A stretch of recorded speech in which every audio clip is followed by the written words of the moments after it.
সংগ্রামী সাথী ও বন্ধুগণ, আমরা সকলেই অবগত আছি গত 1 মাস আগে ওসমান হাদির উপরে হামলা হয়েছে। হামলার কিছুদিন পরে ওসমান হাদি আমাদের থেকে শহীদ হয়েছে। কিন্তু এখন পর্যন্ত বাংলাদেশের ব্যর্থ ইন্টারিমের আইন উপদেষ্টা তাদেরকে এখন পর্যন্ত শনাক্ত করতে পারে নাই। আমরা বলতে চাই, আপনারা কাদের উস্কানিতে এদেশের খুনিদেরকে আপনারা শনাক্ত করতে পারতেছেন না?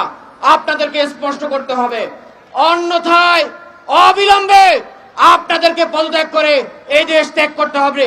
আপনারা দেশের মানুষের ম্যান্ডেট নিয়ে ক্ষমতায় বসেছেন, কিন্তু ক্ষমতায় বসে দেশে খুনিরা পার পেয়ে যায়। আপনারা শুধু দেশের বিচার ব্যবস্থাকে ধ্বংস করেন নাই, বরং এদেশের জঙ্গি সন্ত্রাসের বিচার না করে তাদেরকে আরো সামনে ভবিষ্যতে হত্যার উস্কানি দিয়ে যাচ্ছেন বারবার। আমরা বলতে চাই, আপনারা যদি অবিলম্বে তাদেরকে শনাক্ত করে বিচারের আওতায় না নিয়ে আসতে পারেন, আপনাদের ক্ষমতায় থাকার কোনো অধিকার নাই। আপনারা অবিলম্বে পদত্যাগ করবেন এবং দেশ থেকে পালিয়ে যাবেন। আপনাদেরকে আমরা এই দেশে দেখতে চাই না।